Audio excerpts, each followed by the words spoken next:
Tonight, in front of 500 of the city's most powerful people, a billionaire is about to lose everything to his own wife. She walked in wearing a dress worth more than his car. Around her neck hung a necklace that belonged in a museum. And when she stepped onto that stage, every single person in that room stopped breathing. For 3 years, Dominic Mercer treated his wife like she was invisible. He called her simple. He called her weak. He paraded his mistress right in front of her face. He had no idea that the quiet woman making his coffee by every morning was secretly the most powerful architect in the country. Tonight, she is not just attending the party. She is the party.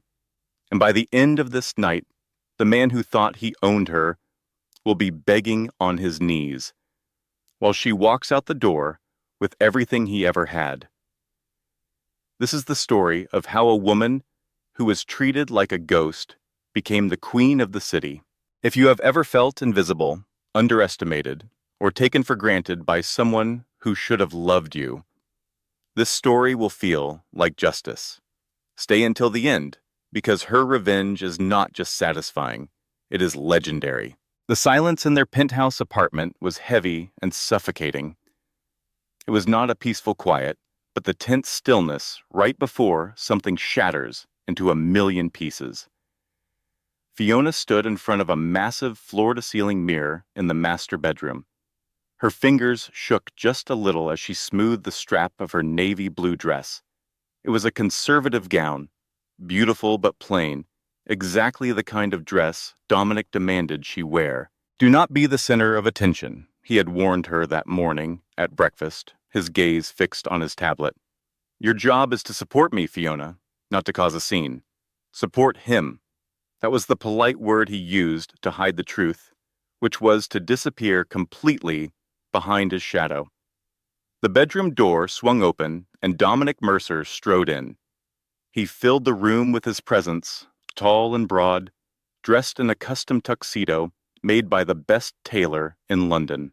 He glanced at his own reflection, fussing with his cufflinks, and did not even look at his wife. "The car is waiting downstairs," Dominic said, his voice sharp and impatient.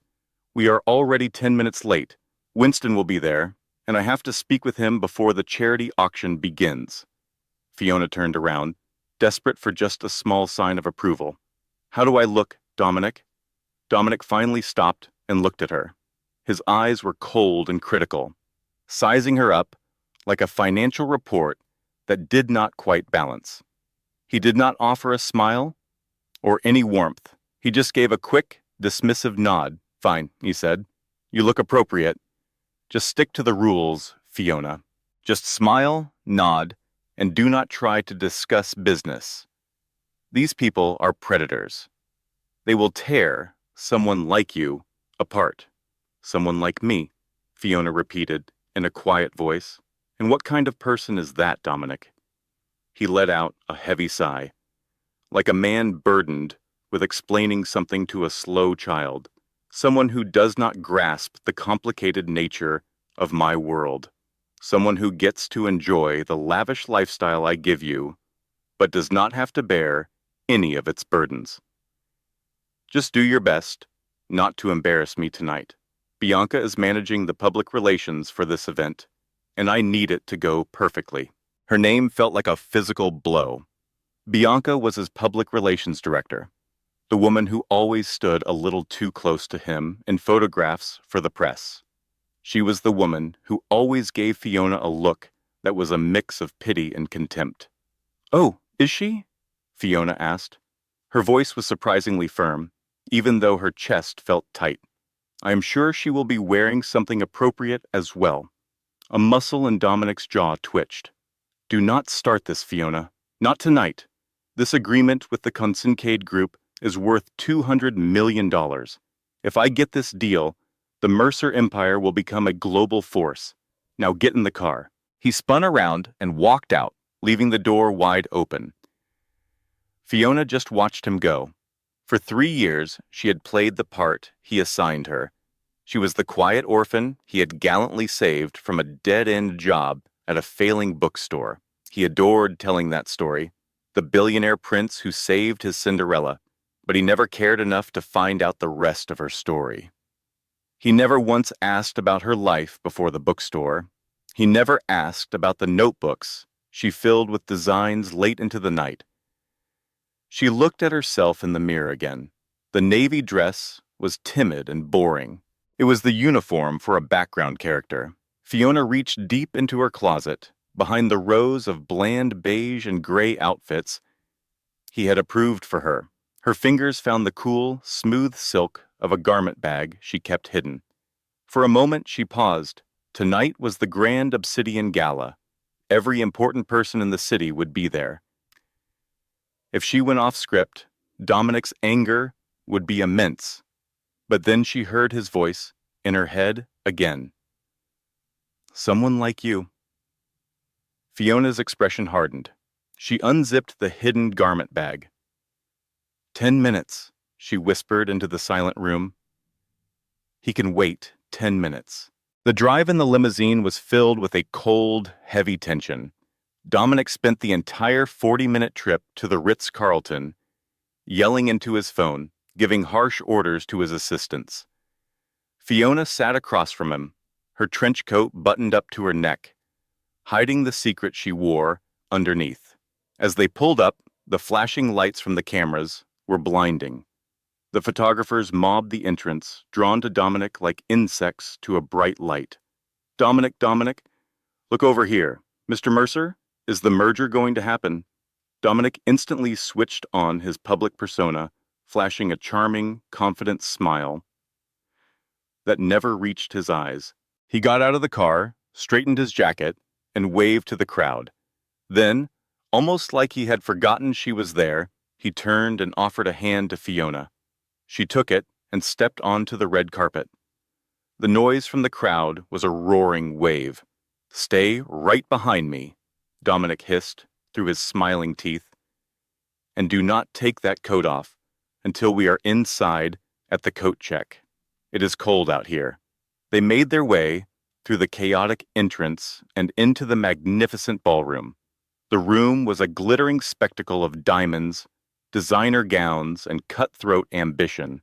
Waiters moved through the crowd carrying trays of champagne, and the air was thick with the scent of expensive perfume and generational wealth. A woman immediately approached them.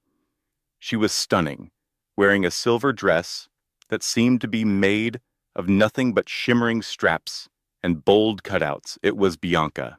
"Dom," she said breathlessly, completely ignoring Fiona. She rested a hand on his arm, her fingernails painted a brilliant, sharp red. "I am so glad you are here.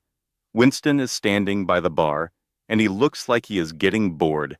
You need to talk to him right now." Dominic's focus shifted completely to her. "Is he drinking scotch or a martini?" "Scotch? The good stuff?" "Of course," Bianca said, her eyes finally flicking over to Fiona. Her smile was thin and full of condescension. "Oh, hello, Fiona. I see you decided to come. How lovely.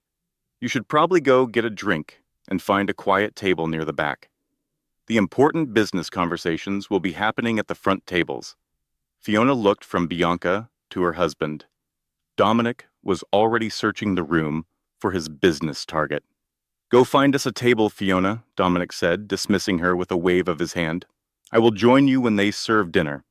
Bianca needs to go over my talking points with me." "You're just going to leave me here by myself?" Fiona asked. "You are a grown woman, are you not?" Dominic shot back, his thin patience finally breaking. "Just sit somewhere and do not bother anyone important. I have work to do." He turned his back on her completely. He and Bianca walked off together, their heads close as they laughed at something she whispered to him. Fiona stood all alone in the middle of the grand entrance hall. People flowed around her. She could hear their whispers. "Is that not Mercer's wife? The quiet one. That poor woman. She looks like a hired nanny. Just look at him with Bianca. It is not really a secret anymore, is it?" A hot, sharp shame burned her cheeks. But underneath that shame, something else was catching fire. It was the same fiery spirit that had helped her survive after losing her parents when she was just 18. It was the same fire that had pushed her to study until her vision blurred. Even when she had no money to pay for school, she was not a nanny, and she was not a charity project. She noticed the coat check attendant, a young man named Leo, she had seen at other events. He gave her a look of sympathy. "Mrs. Mercer, may I take your coat for you?" Fiona glanced over at Dominic's retreating figure. He was laughing, raising his glass with a group of powerful investors. He looked like he was on top of the world. He looked invincible. Then she looked back at Leo.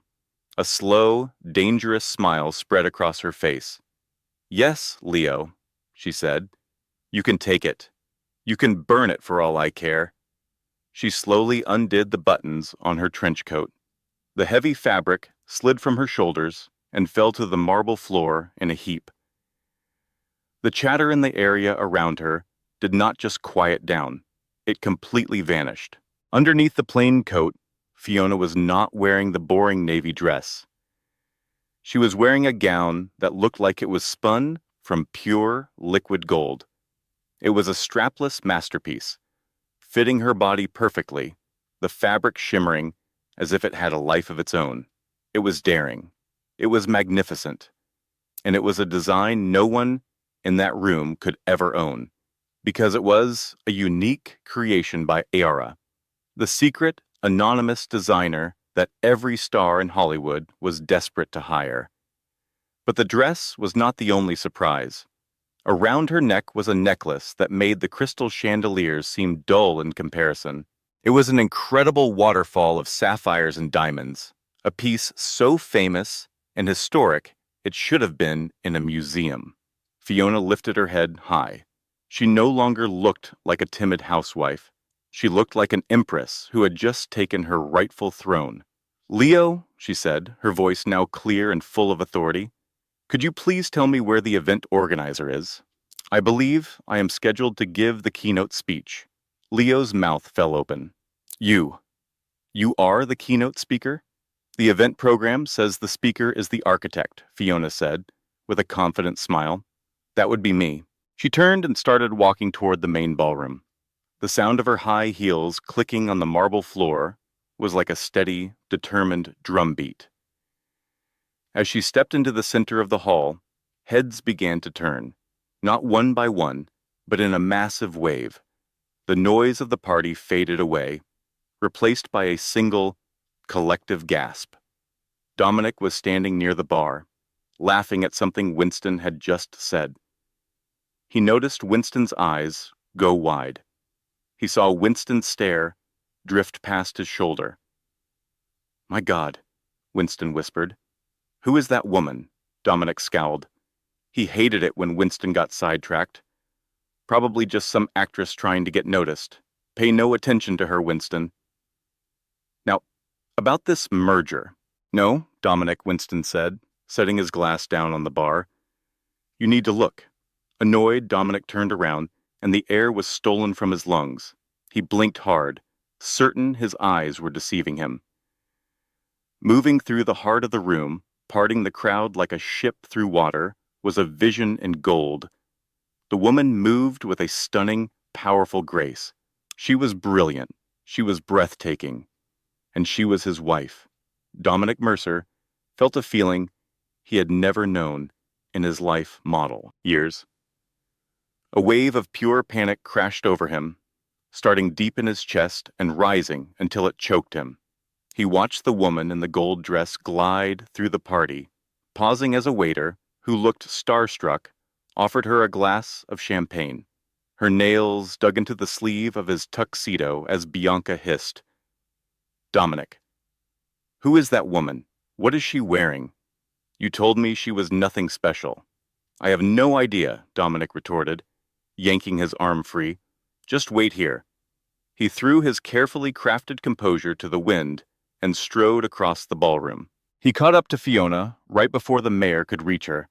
Dominic's fingers wrapped tightly around her upper arm, pulling her out of the spotlight and into the shadows of a massive marble column.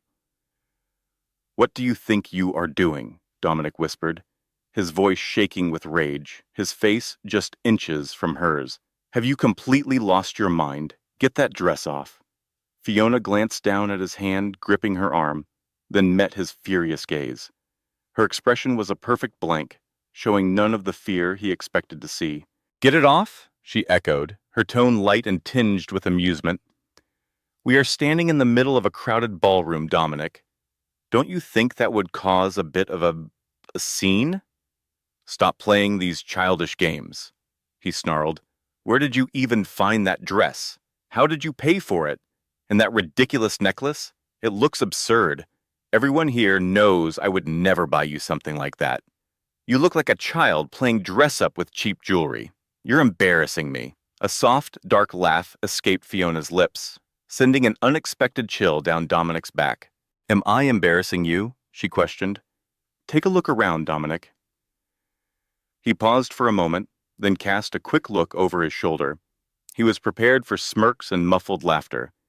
He fully expected the city's elite to be ridiculing his wife's pathetic grab for attention. But that is not what he saw. He saw people looking at her with admiration, with outright envy. The mayor was staring. The chief executive officer of a rival bank was staring. And most importantly, Winston Consincade, the one man Dominic had to win over to keep his company afloat, was staring at her with an expression of total wonder. "They are not laughing, Dominic," Fiona murmured, leaning closer to him. "They are fascinated. You said you wanted a wife who was an accessory, right? Well, here I am, polished and ready for display. Isn't that what you wanted?" "You," Dominic began, but he was interrupted. "Dominic, you have to introduce us." It was Winston Consincade. The elderly billionaire walked toward them, a wide smile on his face. He completely overlooked Dominic and directed all his charm at Fiona. "Mrs. Mercer," Winston said with a slight bow, "I have to say, in the 40 years I have attended this gala, I have never witnessed such a remarkable entrance. You have injected some life into what was a very boring night." Fiona's smile was not the timid, anxious one she wore around the house. This one was brilliant. "Mr. Consincade, I recently read your Forbes interview about sustainable urban development. I found your perspective on integrating green energy into historic districts to be absolutely brilliant." Dominic was stunned. She was reading Forbes? Since when did she read anything besides cheap romance novels? Winston's eyebrows lifted in surprise. "You actually read that article?" "Most people found it terribly boring. I am very impressed. I had no idea your husband was interested in my environmental projects." "Oh, he is not," Fiona replied coolly, shooting Dominic a look that could have turned him to stone. "Dominic is concerned with the bottom line. I am more interested in the horizon." Winston let out a booming laugh and slapped Dominic on the shoulder. "She is a sharp one, Mercer. Why have you been keeping her hidden? Were you worried she would steal your spotlight?" Dominic managed a tight, forced smile. "Fiona is just full of surprises this evening." Bianca materialized at Dominic's side, clearly sensing she was losing her position of power. Her eyes scanned Fiona from head to toe, finally landing on the necklace. "That is a beautiful costume, Fiona," Bianca said, her voice layered with false kindness. "But are you not concerned that enormous blue gem is a little over the top? It seems awfully heavy. You should probably remove it before you hurt your neck. Fake jewels can be so heavy and awkward." The small group around them fell silent. The insult was clear, suggesting that her jewelry was nothing but fakes. Fiona slowly turned her eyes to Bianca. She showed no anger. Her cheeks did not flush. She simply lifted a hand to touch the large sapphire at her throat. "This is not costume jewelry, Bianca," Fiona stated, her voice low but clear enough for everyone to hear. "This is the heart of the ocean, my dear sister. It was created in 1912 and has been secured in a private vault in Geneva for the last 50 years. It was just made available for purchase yesterday. Bianca let out a disbelieving laugh. And you expect us to believe that Dominic bought a priceless historical artifact for you? Seriously, Dominic did not buy it from me, Fiona clarified. Then who did? Dominic interrupted, his jealousy flaring up. Who bought you that necklace, Fiona? Fiona looked him straight in the eyes. I did. A heavy silence fell over their group. Dominic could only stare at her. You did? With what? The household allowance I give you? No, Fiona replied, her voice gaining a hard edge. With the money from my career. You see, Dominic, while you were supposedly working late with Bianca, I was also working. But we can talk about my professional life some other time. For now, the host is asking everyone to find their seats. I think the main speaker is about to be introduced. With that, she turned and walked away, leaving Dominic, Bianca, and Winston speechless in her path. Interesting, Winston said thoughtfully, watching her leave. Very interesting, Mercer. If you do not start appreciating that woman, I guarantee you someone else will. Dominic clenched his jaw. He felt as if the entire world was tilting off its axis. He needed to get back in control. He took Bianca's hand. Come on, let us go sit down.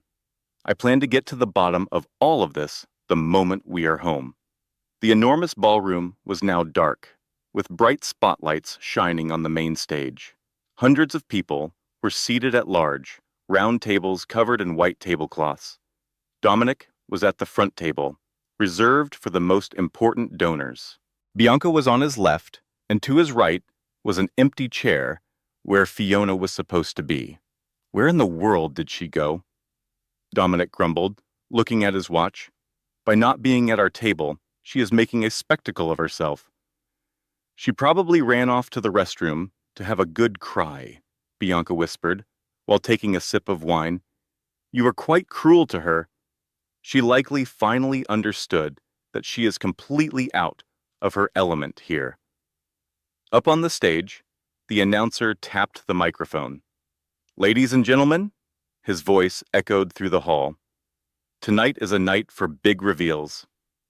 For the last 3 years, our city's skyline has been completely transformed. The magnificent new Opera House, the stunning Solaris Tower, the revitalization of the West District. Every one of these incredible projects was the work of a single company, a company known only as Vertex Designs, run by an anonymous, creative genius known in the field only as the architect. A wave of excited chatter spread through the audience. Everyone had heard of Vertex Designs. They were the most sought-after architecture firm in the nation. Their projects were valued in the billions, yet nobody knew who was behind it all. Tonight, the announcer went on, in honor of the launch of the Obsidian Charity Fund. The architect has consented to reveal their identity and to auction the plans for the upcoming Skybridge project. Dominic leaned forward in his seat. This is my chance, he whispered to Bianca. If I can get my hands on those plans, the Concencade deal is as good as done. I have to find out who this architect is, so I can make an offer before the auction even starts. Please give a warm welcome, the announcer boomed, motioning toward the stage, to the Chief Executive Officer and Lead Designer of Vertex Designs. The thick velvet curtains pulled apart. Dominic lifted his glass, preparing to toast the old man or eccentric artist he assumed would appear. A lone figure emerged into the spotlight. The gold dress seemed to flow like liquid fire. The sapphires around her neck captured the light, scattering tiny blue reflections all over the room. It was Fiona. The wine glass fell from Dominic's hand. It shattered on the table, spilling red wine all over the pristine white cloth. He paid it no mind. No, he whispered to himself. It cannot be. Fiona walked confidently to the podium. She calmly adjusted the microphone, her posture perfect. She looked out at the audience. her gaze sweeping over the dark room until it settled on the front table, on Dominic. "Good evening," she began. Her voice, now amplified, was deep and self-assured, the voice of someone who led meetings, not someone who had to ask for permission to buy new furniture. "My name is Fiona Mercer, but in the world of architecture, you all know me as the architect." The entire room erupted. There were gasps, applause, and stunned murmurs filling the space. She is the architect, Mercer's quiet little wife. Oh my goodness, she is the one who designed the Solaris Tower. Dominic felt as though all the air had been sucked out of his lungs. The Solaris Tower. For months, he had been raving about that building. He had told Fiona over a dinner, where he barely looked at her, that the person who designed it was a true genius. He had been calling his own wife a genius without even knowing it. From the stage, Fiona went on, for a long time, I chose to work in the background. I was content to let my designs be my voice. But I have come to understand that staying silent is not always a strength. Sometimes staying silent is the same as giving up. And I am finished with giving up. She pressed a button on a small remote in her hand. A huge screen behind her came to life, showing a detailed and beautiful 3D model of a futuristic bridge that would link the city's financial hub to the waterfront. "This is the Sky Bridge," Fiona announced. "It is my greatest work. It is designed with solar skin panels and support structures that harness wind power. It represents the future of this city." She stopped, allowing the audience to take in the image. "Under normal circumstances, I would sell these plans to the person with the most money," she said. "But tonight is not a normal night. Tonight, I am in search of a partner, someone who sees true value, not just a price tag." Her eyes locked with Dominic's again. The television cameras focused on her face, broadcasting her determined expression on the large screens on either side of the stage. "My husband," she said, letting the words linger in the charged air. Dominic Mercer has been working to finalize a development deal for the harbor with the Concencade Group. He operates under the belief that money is the only thing that truly speaks. Dominic's face turned white. She was revealing their private business to everyone in the room. "But Mr. Concencade," Fiona continued, shifting her gaze to where Winston was sitting. "Front row. I know integrity is important to you. So are vision and respect." Winston rose to his feet, his gaze fixed on Fiona. "I do," his voice thundered across the room, needing no microphone. "Then I have a proposition," Fiona announced. "I own the land where the Sky Bridge will be built. I purchased it 3 years ago through a company called Vertex Designs. Dominic, you have spent the last 6 months trying to acquire that parcel, haven't you? Berating your staff because some mysterious owner refused to sell." Dominic collapsed back into his chair. He had spent every day cursing the name of that landowner. It was her. It had been her all along. "I am prepared to sign over both the land and the design to the Concencade Group," Fiona declared, completely free of charge. A collective gasp went through the audience. "Free?" a voice called out. "With one condition," Fiona continued, her tone becoming as hard as steel. "The agreement will explicitly forbid the Mercer Corporation and Dominic Mercer personally from any role in this project. He will be permanently blacklisted." The word struck Dominic with the force of a physical punch. This was more than just public humiliation. She was systematically dismantling his career. This deal was his last hope to avoid bankruptcy. Without it, he was ruined. "You can't do this," Dominic shrieked, leaping from his seat. He did not even notice the wine soaking into his pants. "Fiona, stop this insanity." "Security," Fiona spoke calmly into the microphone. "Could you please ask the disruptive guest to take his seat? He is disturbing the presentation." Two huge security officers began moving toward Dominic. His eyes darted around the room in a panic. Bianca had already slid her chair away, staring at him as if he were carrying a plague. Winston Kincaid approached the front of the stage. His gaze shifted from Dominic to Fiona.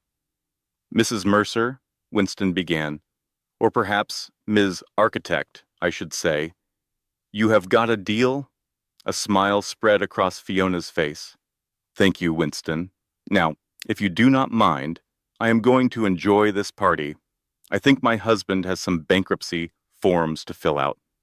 She moved away from the lectern, and the room exploded in a wave of applause. None of it for Dominic. It was for the woman who had utterly dismantled him. Dominic was frozen, the sound of the clapping like a funeral bell in his ears. He stared at Fiona, truly seeing her for the first time in a very long time, and a nauseating realization hit him. The wife he had taken for granted was the strongest person there, and he had thrown her away. But the evening was not done. Fiona had another secret up her sleeve. The applause finally faded, but a vibrant electric energy now pulsed through the hall. The entire mood of the event had changed. Dominic Mercer was no longer the apex predator. He was the injured prey, and the scavengers were closing in. He stood motionless by the stage, his face burning with a combination of fury and shame. He watched Fiona come down the steps, instantly mobbed by a crowd of well-wishers. Winston Kincaid pumped her hand enthusiastically. The mayor was next in line. Photographers jockeyed for the best shot. A hand touched Dominic's shoulder. He spun around, hoping for a kind word from Bianca. "Well," Bianca said, her tone frigid, as she clutched her small purse. She looked at him with pure contempt. That was certainly an education. "Bianca!" Dominic sputtered, seizing her arm. "You need to help me. Get to the reporters. Put a spin on this. Tell them she has lost her mind. Tell them she ripped off my designs." Bianca let out a short, brittle laugh. She yanked her arm free, brushing at the silk of her gown where he had grabbed her. "Spin it?" Bianca repeated, her voice dripping with disbelief. "Dominic, she just provided proof that she owns the very land your company needs to stay afloat. She proved she is the architect behind the buildings you claimed as your own. There is nothing to spin. You are done. I am still Dominic Mercer," he yelled, causing a few people to turn and look. "I have assets. You have debt," Bianca interrupted sharply. "Everybody knows your company is mortgaged up to its eyeballs, counting on this deal with Kincaid. Now that it is gone, the banks will be calling in their loans first thing Monday. I am a public relations manager, Dominic. I manage reputations, I do not perform resurrections, and I do not go out with broke men." She did not bother with a goodbye. She pivoted and headed directly for a circle of men who looked like they ran hedge funds. Her perfect smile was already back. As she scanned the room for her next opportunity, Dominic stood there utterly alone. The woman he had betrayed his wife for had dropped him in a heartbeat. A hot, blinding rage consumed him. He barreled through the clusters of people, knocking a waiter out of his way. He had to get to Fiona. He had to force her to end this. She was his wife. She was his. She had no right to ruin him. Fiona was in the middle of a laugh with Winston when she noticed Dominic making a beeline for her. She did not even blink. Her smile vanished, and she just watched him approach. Her expression was one of pure boredom. "Fiona!" Dominic snarled, shouldering his way into the group of powerful people around her. "We are leaving. Now." Winston Kincaid's brow furrowed, and he shifted to stand partially in front of Fiona. "Mr. Mercer, I believe your wife is enjoying herself. Maybe you ought to go get some air." "She is my wife!" Dominic screamed, his composure completely gone. He lunged to snatch Fiona's wrist. "You do not get to humiliate me like this, Fiona. You think you are clever? You think this is funny? I am the one who made you. I pulled you out of nothing." Just as his hand was about to clamp down on her arm, a hand darted out from the surrounding crowd. It was a big, strong hand that locked onto Dominic's wrist like a vice grip, halting his movement instantly. Dominic looked up, flinching from the intense pressure. The man standing there was someone Dominic knew by sight, but had never been introduced to. Sebastian Hale. He was a titan of the tech industry, a billionaire who had built an empire in aerospace and software. He was taller and more broadly built than Dominic, and he had a quiet, dangerous presence that Dominic could never hope to match. Sebastian had a reputation for being merciless in the boardroom and intensely private about his life. "I do believe," Sebastian said, his voice a low and menacing rumble, "that the lady does not wish to leave." Dominic tried to pull his arm away, but Sebastian's hold was unyielding. "Let me go," Dominic hissed.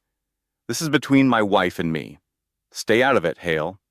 "Actually," Sebastian replied, his gaze like ice, "it is my business because Vertex Designs happens to be a subsidiary of Hale Industries." The air left Dominic's lungs. The entire room fell quiet once more. "What?" Dominic breathed. Sebastian let go of Dominic's wrist with a push that made him stagger backward.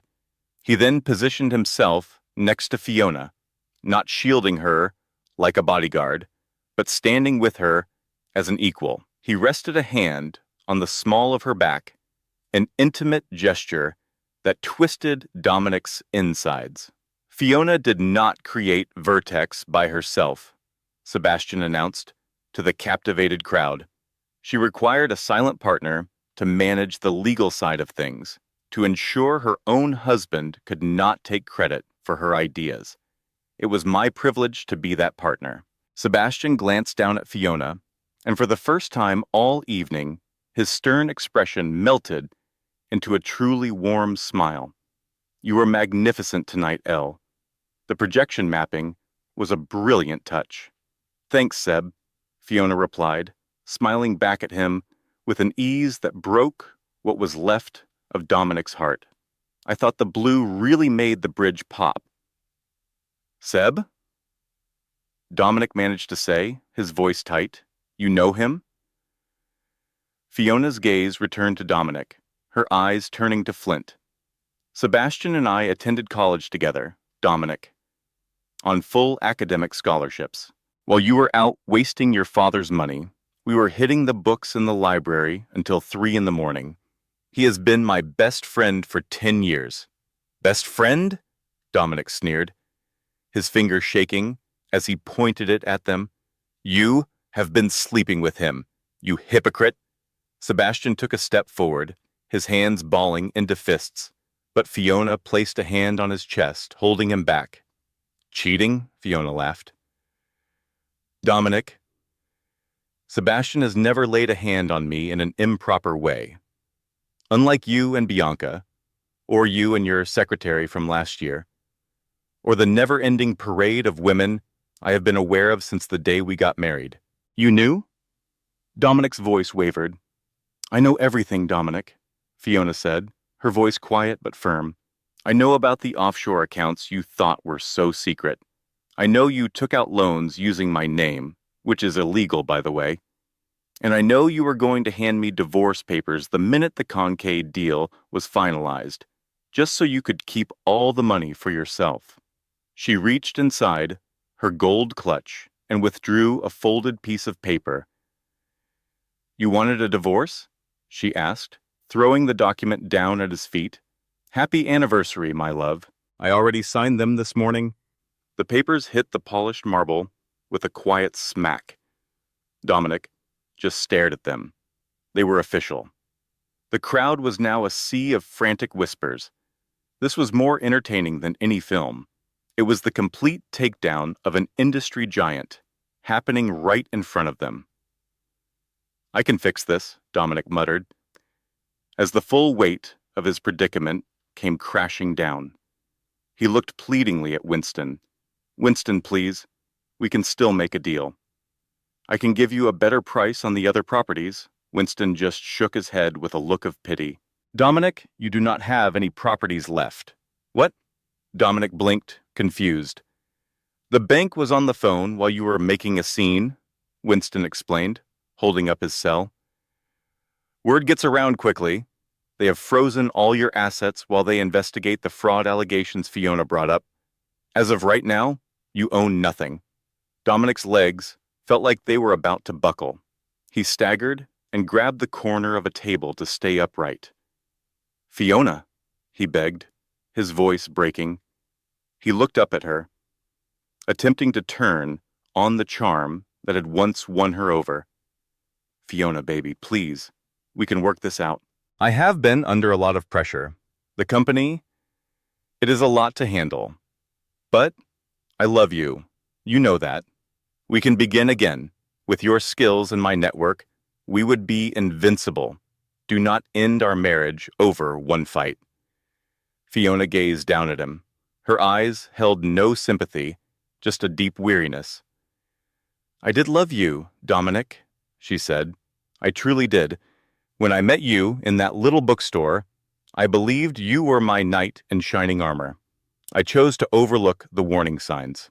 I overlooked how you belittled servers. I overlooked the way you would just shut me down. Me. She moved a little closer. But love means nothing when there is no respect, she went on. And you did not just disrespect me. You made me invisible. You wanted a trophy, Dominic. Well, trophies do not forgive. She faced Sebastian. I am exhausted. Can we leave? Absolutely, Sebastian replied. He shot one last glare at Dominic. Do not even think about following us. Wait. Dominic struggled to his feet. What am I supposed to do if the banks lock my accounts? The penthouse? I can still go to the penthouse. Can I not? Fiona paused. She did not look back. The penthouse? She asked, her voice carrying over her shoulder. Oh, I forgot to tell you. The company that manages the building. I bought that last month as well. You have been evicted, Dominic. Your access card was shut down an hour ago. You cannot do that, Dominic shrieked. That is my home. My clothes are in there. My watch collection. Your belongings have been packed, Fiona said, her voice steady. They are waiting in a box with the doorman. Well, most of them are. I gave your suits to a charity that helps men find jobs. I assumed you would not need tuxedos where you are headed. Where am I headed? Dominic cried out, his face now streaked with tears. Fiona turned around one final time. She offered a smile, but it was filled with sadness. I have no idea, Dominic. You are a clever man. You will figure something out. Or perhaps you can ask Bianca if you can sleep on her couch. Oh, that is right. She is gone. She took Sebastian's arm. Let's go find a burger, Seb. I am so hungry. This gown is far too restrictive for a fancy dinner. Sebastian let out a laugh. The sound was deep and full of warmth. Anything you want. Burgers it is, then. They strode out of the ballroom, side by side, leaving all the chaos in their wake.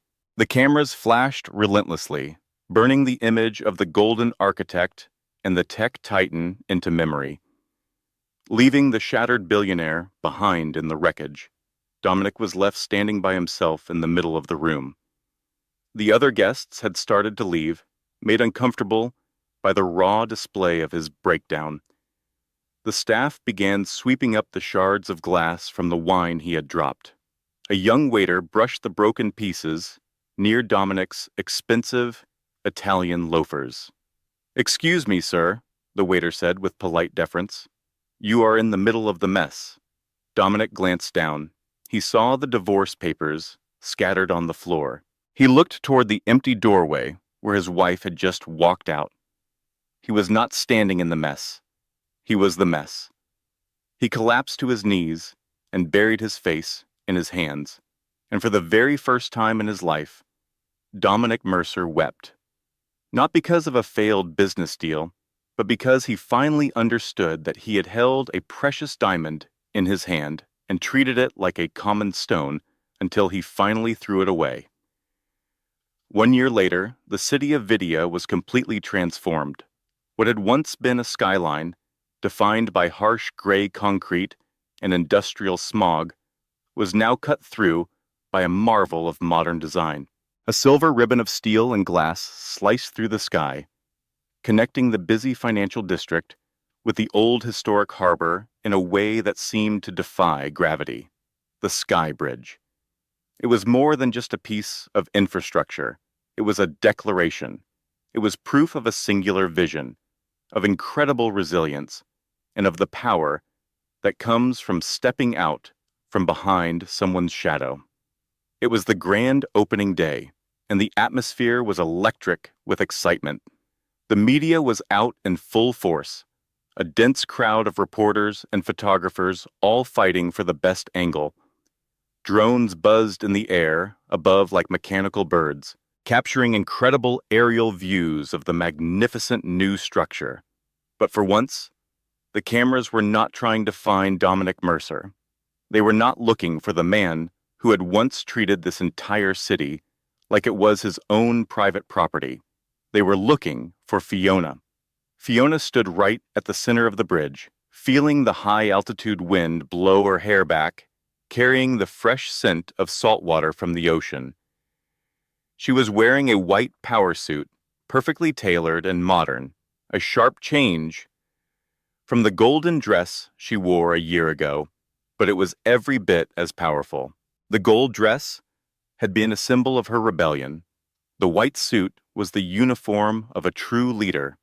She stood there confidently, her hands on the railing, feeling the gentle, rhythmic vibration of the bridge under her feet. It felt alive, as if it were breathing along with the city. Sebastian was right there beside her. He looked handsome in a dark gray suit that was perfectly tailored to his strong build, but he was not paying attention to the architectural wonder in front of them. His gaze was fixed completely on her face. He was watching her with a mix of incredible pride and something much deeper, something more. "Feeling nervous?" Sebastian asked quietly, leaning in so that only she could hear him above the sound of the wind and the faint noise from the crowd below. Fiona looked at him, and a slow, real smile spread across her face. She gazed out at the water where the sun was reflecting off the waves like thousands of tiny diamonds.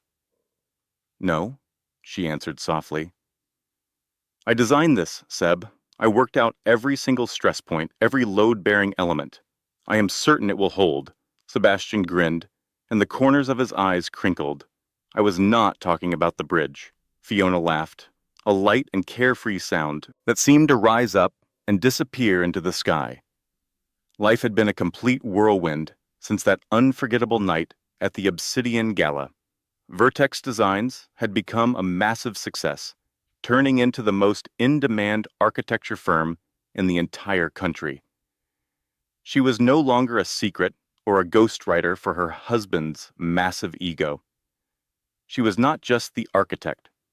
She was Fiona Mercer, although she planned to change that name soon, a public figure in her own right, an icon of female empowerment, and a philanthropist who was genuinely passionate about the causes she supported. But even with all her success, the shadow of her past was always there. Fiona looked over the crowd that had gathered on the harbor promenade far below. Thousands of people had shown up to see the ribbon-cutting ceremony. From her high vantage point, they looked like a moving pattern of colors. There were tourists aiming their cameras, local residents pushing baby strollers, and construction workers in bright vests, all of them smiling with pride at what they had helped create. Her eyes moved almost on their own toward the edge of the crowd. In the back, standing near a hot dog cart with steam rising from it, was a man all by himself. He had on a faded gray windbreaker that was clearly old, with the zipper jammed halfway up. He appeared much older than his 35 years, with his shoulders slumped, as if he were carrying the weight of the world. His hair, which used to be perfectly styled with expensive gel, was now thinning and messy, getting blown around by the harbor wind. He had not shaved for several days, and the stubble on his face was patchy and gray. He was holding a tablet, but it was not the thin, new, high-end model he used to carry around like a weapon in business meetings. This one was an old, cracked version, probably purchased from a second-hand store or found in a pawn shop. It was Dominic. He was not there to make a scene. He no longer had the drive, the wealth, or the arrogance for that kind of behavior. After the gala, his downfall had been quick, merciless, and total. The fraud investigation that Fiona had set in motion had cost him everything. The penthouse with the beautiful view he never bothered to enjoy. The collection of expensive cars he almost never drove. The stock portfolio he was always checking. All of it was taken to repay the people he had cheated. He had only avoided prison by a very narrow margin. By pleading guilty and selling off every last asset he had stashed away in foreign bank accounts. Now Dominic Mercer, once the celebrated Prince of Vidya, had a job as a mid-level shift manager at a shipping warehouse on the edge of the city. It was a 9-to-5 routine of paperwork, irritated truck drivers, and the constant hum of fluorescent lights. He punched in, and he punched out. He lived in a tiny, drafty studio apartment in the East End, the same neighborhood he used to make fun of for being run down and lacking any promise. He stood there now, watching the giant screens on the promenade that were showing the ceremony live. He saw a high-definition close-up of Fiona's face. He saw the way her eyes lit up as she talked about bringing communities together. He saw her laugh at something that Sebastian whispered to her, and he saw the way she looked at Sebastian. It was a look of complete trust, of feeling safe, of pure adoration. It was a look that Dominic had never deserved and had definitely never received. "She looks happy," a voice said from right beside him. Dominic jumped, almost fumbling his old tablet. He turned and saw an older man next to him, wearing a plain baseball cap and sunglasses to fit in with the tourists. But he recognized the voice immediately. "Mr. Kincaid," Dominic said with a stutter, automatically standing up straighter, a habit from a life that was no longer his. I did not expect to see you down here with the ordinary people."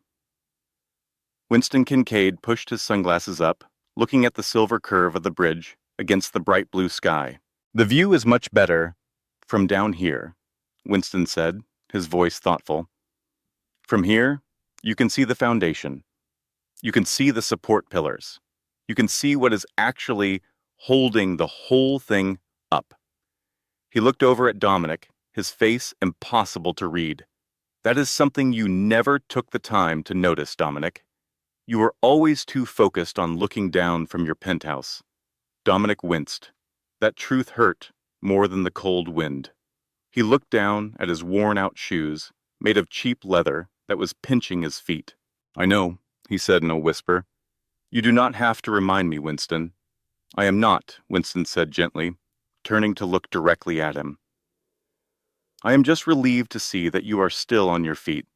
A lot of men would not have survived a fall like the one you took.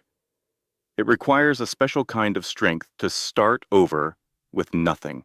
"I almost did not make it," Dominic confessed, the words spilling out before he could stop them. "There were some nights." "Well, that does not matter anymore." He looked back at the large screen. Fiona was holding a big pair of ceremonial scissors. Sebastian's hand was resting lightly on top of hers, helping her, showing his support. The scene was a perfect picture of a partnership, something Dominic had never truly understood. She really was the brilliant one behind everything, was she not? Dominic said quietly, almost to himself. "All of those years, I just thought she was doodling in her notebooks. I thought she was wasting her time on silly little hobbies. I actually told her that. I told her she was wasting paper." "You only saw what you chose to see," Winston answered, and his voice held no judgment, only truth. Heavy with truth. We all are sometimes. We see the world from the perspective of our own ego. But now, that perspective is shattered. Now he was seeing reality on the screen. Fiona's smile was brilliant, a look of pure victory as she cut the ribbon. The surrounding crowd erupted in cheers. Cannons shot confetti from the bridge's massive cables, creating a sky filled with a blizzard of gold and silver that floated down like snow. Children screamed with delight, running after the glittering pieces of paper.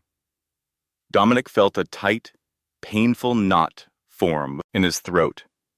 He recalled his final words to her in that ballroom, spoken from desperation and cruelty, that she would be nothing without him, that he created her. It struck him now, with a clarity that shattered his heart, that he was the weight that had been dragging her down. He was the heavy burden. Freed from him, she did more than just survive. She had soared to incredible heights. "I need to leave," Dominic said suddenly, pulling up the collar of his jacket. The happy celebration felt too overwhelming, too noisy for a ghost like him. "I have a shift in an hour. They will reduce my pay if I am late." "Good luck, Dominic," Winston replied, giving him a brief, sad nod. Dominic pivoted and started walking. He made himself keep his eyes forward, away from the bridge. He ignored the bright flashes of the cameras and the woman dressed in white. He just kept moving toward the subway entrance, his head lowered, disappearing into the flow of people. He was just another unknown person in the masses, another small part of the city, discovering the hard way that the most valuable thing in life is not wealth or influence or a beautiful view. It is having a person who sees you, the person you really are. And his own blindness had lasted until it was far too late. Back on the bridge, the official event was coming to a close. The important guests were heading for the reception tent, where champagne and appetizers were waiting. A breeze had started, but it felt refreshing, not chilly. Sebastian stopped Fiona just as she was about to go with the mayor. He guided her over to the railing, away from all the microphones. "Hold on," he said, his voice becoming, "Hold on. One more thing before we dive into the party madness." "Come on, Seb. We have to keep to the schedule," Fiona joked, glancing at her watch. But her heart began to race at the seriousness in his gaze. "The governor is expecting us." Sebastian dismissed the timeline completely. He slid his hand into the inside pocket of his suit jacket. He did not retrieve a velvet box. Such a public display was never their style. Instead, he presented a tiny, folded piece of paper. It was yellow with the passing years, and the creases were worn until they were soft to the touch.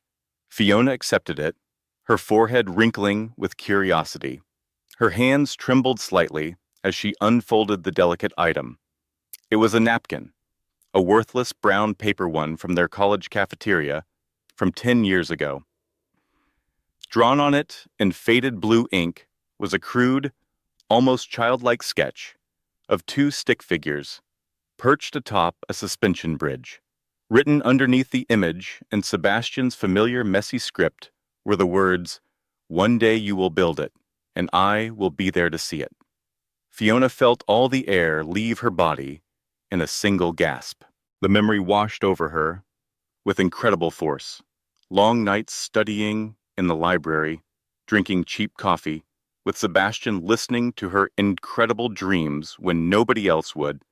He had faith in her before she even had a collection of her work. He had faith in her even before she had faith in herself. Tears welled up in her eyes, surprisingly hot. "You saved this?" she asked in a whisper, looking at the old napkin. "For 10 years, after everything we went through." "I saved it," Sebastian confirmed, his voice filled with emotion as he moved closer to protect her from the wind. "Because I never forgot who you were, Fiona. Even when you lost sight of it, even when he did everything to make you forget, I knew that amazing architect was still in there. just waiting to create something magnificent. He reached for her hand, weaving his fingers through hers. His touch was warm, strong, and reassuring. "You have built your bridge, Fiona," Sebastian said softly, looking directly into her eyes. "You have proven everything that you ever needed to. And now I want to build our future. I want to build a life with you. No more hiding, no more secrets, no more silent partners. Just the two of us." Fiona looked at him. She truly saw him. She saw all the years of their friendship. His quiet encouragement during the worst days of her marriage. The patient love that had waited for her to become free, to become herself again. She knew that while she had built this bridge, he was the foundation that made it all possible. She let the napkin go, allowing the wind to carry it away, letting go of the past, and wrapped her arms around his neck, hiding her face against his shoulder. "Yes," she whispered into his jacket. The single word, taken by the breeze, but heard by the only one who needed to hear it. Just us, at last, high above the bustling city, surrounded by cheers and the sound of the wind moving through the bridge cables. The architect had finally come home. Her home was not a penthouse or a fancy office or a monument of metal.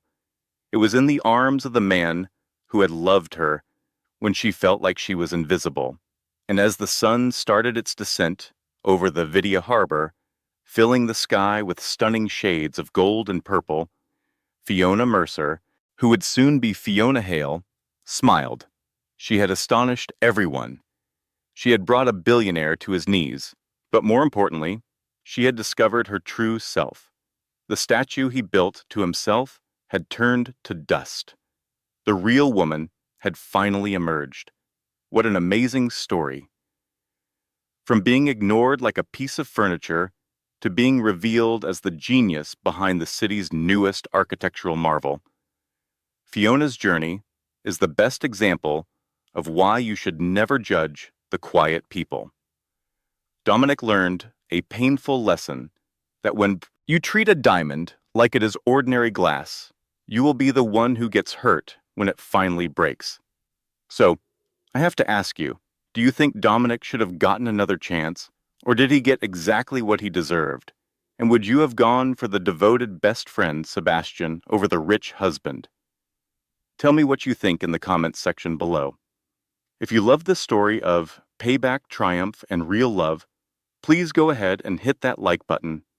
Share this video with people you know, and please subscribe and turn on the notification bell so that you never miss another new story.